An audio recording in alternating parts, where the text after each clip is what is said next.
കരിമ്പനപ്പാലം മുതൽ മൂരാട് വരെ ദേശീയപാതയോരത്ത് തട്ടുകട നടത്തുന്നവരെ കുടിയൊഴിപ്പിക്കാനുള്ള നീക്കത്തിനെതിരെ പ്രതിഷേധവുമായി INTUC. നഗരസഭാ അധികൃതരുടെയും ദേശീയപാത അധികൃതരുടെയും നിലപാട് പുനഃപരിശോധിക്കണമെന്നും ഏകപക്ഷീയ നടപടിക്കെതിരെ മുനിസിപ്പൽ ഓഫീസിലേക്ക് മാർച്ച് സംഘടിപ്പിക്കുമെന്ന് ഭാരവാഹികൾ വാർത്താസമ്മേളനത്തിൽ അറിയിച്ചു. എന്റെ ഇഷ്ടങ്ങൾ എന്റെ ഫാമിലിക്ക് അറിയാം. Family wedding centre. വയ്യോര കച്ചവടക്കാര കഴിഞ്ഞ 15-ാം തീയതി മുതൽ പാലയാട്ട് കടയിലുള്ള മുഴുവൻ തട്ടുകടക്കാരോട് ഒഴിഞ്ഞു പോകണമെന്നാണ് നഗരസഭാ അധികാരികളും അതുപോലെ തന്നെ നാഷണൽ ഹൈവേ അധികാരികളും പറഞ്ഞു. നാഷണൽ ഹൈവേൻ്റെ ചാർജുള്ള നമ്മൾ ജനറൽ സാറാണ്, അദ്ദേഹത്തിൻ്റെ ഓഫീസ് നന്ദിയിലാണുള്ളത്. ഞാനായിട്ട് ബന്ധപ്പെട്ടപ്പം പറഞ്ഞത് അവിടെ ഇൻ്റർനെറ്റ് വൃത്തിയാക്കാൻ വേണ്ടി ശുചീകരിക്കാൻ വേണ്ടിയിട്ടാണ് ഒഴിയാൻ വേണ്ടി പറഞ്ഞതെന്നാണ്. അതിനാരും ഞങ്ങൾ എതിരല്ല, ഞങ്ങൾ തയ്യാറാണ് ഒഴിഞ്ഞു കൊടുക്കുക. പക്ഷെ അവിടെ ഒരു 8 കച്ചവടക്കാരെ സാലികമായിട്ട് കച്ചവടം ചെയ്യുന്നില്ല. കുറേ ആളുകൾ ഷെഡൊക്കെ കെട്ടി വെച്ചിട്ടുണ്ട്, അവർക്ക് തോന്നുമ്പം കച്ചവടം ചെയ്യും. അവരവിടെ എന്തെങ്കിലും ശുചീകരണ പ്രവർത്തനം നടത്താതെ പോയി കഴിഞ്ഞാൽ അതിൻ്റെ ഒക്കെ കുറ്റങ്ങൾ ഏൽക്കേണ്ടി വരുന്നത് ഇവിടെ സ്ഥിരമായി കച്ചവടം ചെയ്യുന്ന തൊഴിലാളികളാണ്. അതുകൊണ്ട് ഞങ്ങൾ നഗരസഭാ ചെയർമാൻ ഒരു നിവേദനം നൽകിയിട്ടുണ്ട്. ഏത് രീതിയിൽ വേണമെങ്കിലും സഹകരിക്കാൻ തയ്യാറാണ്, പക്ഷെ പെട്ടെന്നുള്ള ഒഴിപ്പിക്കൽ നടപടി പുനഃപരിശോധിക്കണമെന്ന് ആവശ്യപ്പെട്ടിട്ടുണ്ട്. പ്രക്ഷോഭം മൊത്തത്തിലുണ്ട്. ഈ മേഖലയിലെ ഒരുപാട് മേഖലയിലെ വിഷയങ്ങൾ ഉയർത്തിപ്പിടിച്ചുകൊണ്ട് ഏപ്രിൽ ആദ്യവാരം മുതൽ വിവിധ ട്രേഡ് യൂണിയൻ്റെ ആൾക്കാരെയും കൂടി കൂട്ടി യോജിപ്പിച്ചുകൊണ്ട് ശക്തമായ പ്രക്ഷോഭ പരിപാടിക്ക് നേതൃത്വം കൊടുക്കുക INTUC തീരുമാനിച്ചിട്ടുണ്ട്. കേരളത്തിൽ വടകരയിൽ മാത്രമല്ല ലൈവ് ഉള്ളത്, വടകരയിൽ മാത്രമല്ല ലൈവ് ഉള്ളത്.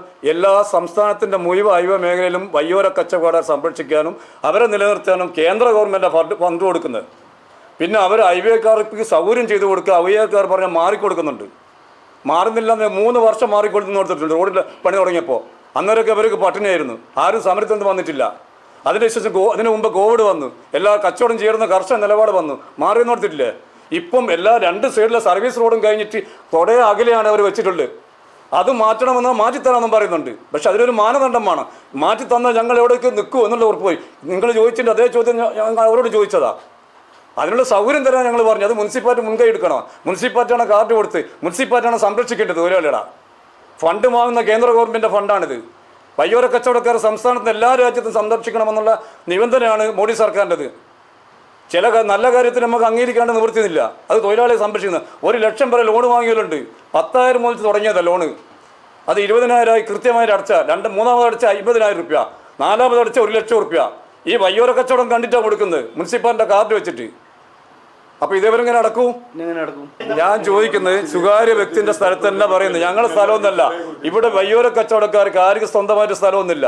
അവർ ഒരു മിനിറ്റ് ജീവിക്കാൻ വേണ്ടി അവർ കണ്ടെത്തുന്ന ഒരു മാർഗമാണിത്.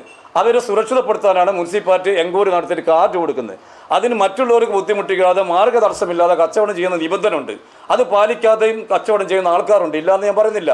ഇപ്പോൾ അന്യസംസ്ഥാന തൊഴിലാളി ഇവൻ്റെ അടുത്ത് 2 ദിവസം പണിയെടുത്ത് കഴിഞ്ഞാൽ 3-ാമത്തെ ഒരു ഷെഡ് കിട്ടുന്നുണ്ട്. ഇപ്പം കരിമ്പനപ്പാലം ഞാൻ കാണിച്ചു തരാം. അന്യസംസ്ഥാനം ഞങ്ങൾ ഈ ട്രേഡ് യൂണിയനായിട്ട് യാതൊരു ബന്ധവുമില്ല. അത് മാറ്റണമെന്ന് ഞങ്ങൾ മുനിസിപ്പാലിറ്റി രേഖാമൂലം പറഞ്ഞിട്ടുണ്ട്, മാറ്റുന്നില്ല. ഇവിടെ തന്നെ നിങ്ങൾ പറഞ്ഞ പാലായിട്ടാടാ 8 കച്ചവടക്കാരെ 4 ആളെ സ്ഥിരമായി തുറക്കുന്നുള്ളൂ.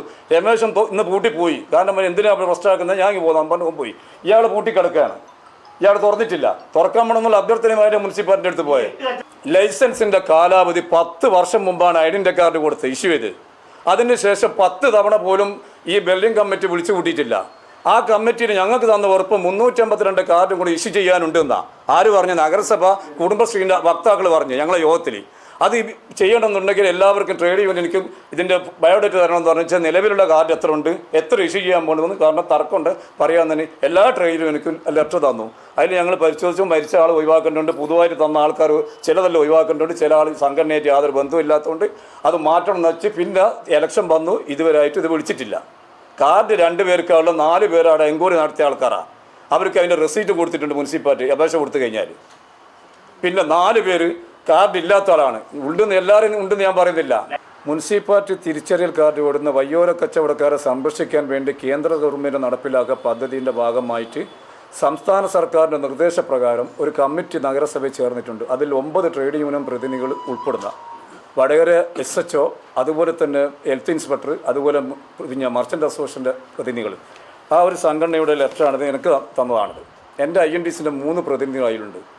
അതിൽ CIDൻ്റെ 4 പ്രതിനിധികളുണ്ട്, HMSൻ്റെ ഒരാളുണ്ട്, STUവിന് ഒരാളുണ്ട്. അങ്ങനെ 9 ട്രേഡ് യൂണിയൻ പ്രതിനിധികളാണ്. 6 മാസം കൂടുമ്പോൾ ഈ കമ്മിറ്റി കൂട്ടി ആലോചിതമായ മാറ്റം വരുത്തണം. ആർക്കൊക്കെ പിന്നെ തിരിച്ചറിയൽ കാർഡ് കൊടുക്കുക, നേരത്തെ കാർഡ് കൊടുത്തവല്ല ആരെങ്കിലും നിലവിലില്ലാതുണ്ടോ, മരിച്ചു പോയിട്ടുണ്ടോ എന്നതിനെക്കുറിച്ച് ചർച്ച ചെയ്യാനും ഭാവി പരിപാടി ഉയർത്താൻ അവരെ ചേർത്ത് പിടിക്കാനുള്ളൊരു കമ്മിറ്റിയാണ്. ഈ കമ്മിറ്റി പോലും വിളിച്ചു കൂട്ടാതെയാണ് നഗരസഭ ഇങ്ങനെ ഒരു കടായിത്രം പറയുന്നതെന്നാണ് എൻ്റെ വിശ്വാസം. ഞാൻ അതിനെക്കുറിച്ച് ചെയർമാനോട് വിളിക്കാം എന്ന് പറഞ്ഞിട്ടുണ്ട്. ഇത് വിളിച്ച് ചർച്ച ചെയ്യേണ്ട. പിന്നെ പിന്നെ നിങ്ങൾ പറഞ്ഞ പോലെ പാലിയേറ്റയുടെ മുനിസിപ്പാലിറ്റി കാർഡുള്ളതാണ് അയാൾ. തിരിച്ചറിയൽ കാർഡ് ഫസ്റ്റ് 10 വർഷം മുമ്പാണ് വടകര കോട്ടപ്പറമ്പിൽ വെച്ചിട്ട് ഔദ്യോഗികമായിട്ട് ഉദ്ഘാടനം ചെയ്തത്. അന്ന് കൊടുത്ത കാർഡ് 482 കാർഡാണ്. അതിൽ തൊഴിലാളിയാണ് ഞാനും, അതിൽ തൊഴിലാളിയാണ് മജീദ്, സലീം ഖാൻ, അദ്ദേഹം. ഇതൊക്കെ കാർഡ് കൈപ്പറ്റിയ ആൾക്കാരാണ്. ഇതുവരെ കാർഡ് പുതുക്കി പോലും കൊടുത്തിട്ടില്ല. അതിൻ്റെ ശേഷം വീണ്ടും കമ്മിറ്റി വിളിച്ചു, ഒരുപാട് ചർച്ചകൾ ചെയ്തു, ഒരുപാട് കാര്യങ്ങൾ ഞങ്ങളെ മുമ്പാകെ വെച്ചു. പക്ഷെ ഒന്നും നടപ്പിലാക്കിയിട്ടില്ല.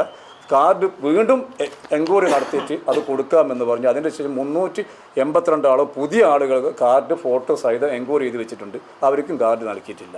ഞങ്ങൾ നേരത്തെ എല്ലാ ട്രേഡ് യൂണിയൻ സമിതി പറഞ്ഞെന്ന് പറഞ്ഞാൽ 488 കാർഡ് കൊടുത്ത കാർഡിൽ പല ആളുകളും മരണപ്പെട്ടു പോയിട്ടുണ്ട്, പല ആളുകളും നാട് വിട്ടു പോയിട്ടുണ്ട്. അവരൊക്കെ കാർഡ് ക്യാൻസലാക്കിക്കൊണ്ട് സ്ഥിരമായി സാലിയായി കച്ചവടം ചെയ്യുന്നവർക്ക് അവരെ നിലനിർത്താൻ വേണ്ടി അവർക്ക് കാർഡ് കൊടുക്കണമെന്ന് ഇഷ്യൂ ചെയ്യണമെന്നാണ് ഞങ്ങൾ ഡിമാൻഡ് വെച്ചാൽ. അതിൽ CATU, INDC, STU എല്ലാം കൂടി തീരുമാനിച്ചാൽ. പക്ഷെ അതും നടപ്പിലാക്കിയിട്ടില്ല. ഇവിടെ വയ്യോര കച്ചവടക്കാർ എന്തോ ഒരു ഐത്തം കാണുമ്പോഴാണ് അവിടെ നഗരസഭ കാണുന്നത്. അത് തൊട്ടടുത്ത നഗരസഭ ഞങ്ങൾ സന്ദർശിച്ച് നോക്കുമ്പോൾ നിങ്ങൾക്കും സന്ദർശിക്കുക. കൊയിലാണ്ട് ബസ് സ്റ്റാൻഡിൻ്റെ അകത്ത് 35 സ്റ്റാളാണ് അനുവദിച്ചു കൊടുത്തത്. ബങ്കുകൾ 100 രൂപ 200 രൂപ ഈടാക്കുന്ന തൊഴിലാളി കണക്കുന്ന ഒരു പ്രശ്നവുമില്ല. പക്ഷേ സുരക്ഷിതമായി അവർക്ക് രാവിലെ വന്ന് കച്ചവടം ചെയ്യാൻ പറ്റുന്നുണ്ട്. ഇവിടെ ഞങ്ങൾ കോട്ടപ്പുറമ്പ് പല വർഷങ്ങൾക്ക് മുമ്പ് കാണിച്ചു കൊടുത്തു, 10 വർഷം മുമ്പ്. അന്നേരം പറഞ്ഞ് 20 വർഷം മുമ്പുള്ള ഒരു പ്ലാനുണ്ട്, പദ്ധതിയുണ്ട്, ഇതൊക്കെ പൊളിച്ചു കഴിഞ്ഞിട്ട് അങ്ങനെ മേലെ ആകാശത്തൂടെ ബസ്സൊക്കെ പോകുന്നെന്ന് പറഞ്ഞു. അതിൻ്റെ ഒരു മണ്ണ് പരിശോധന നടത്താമെന്നല്ലാണ്ട് ഈ 20 വർഷത്തിൻ്റെ ഒന്നും നടന്നിട്ടില്ല.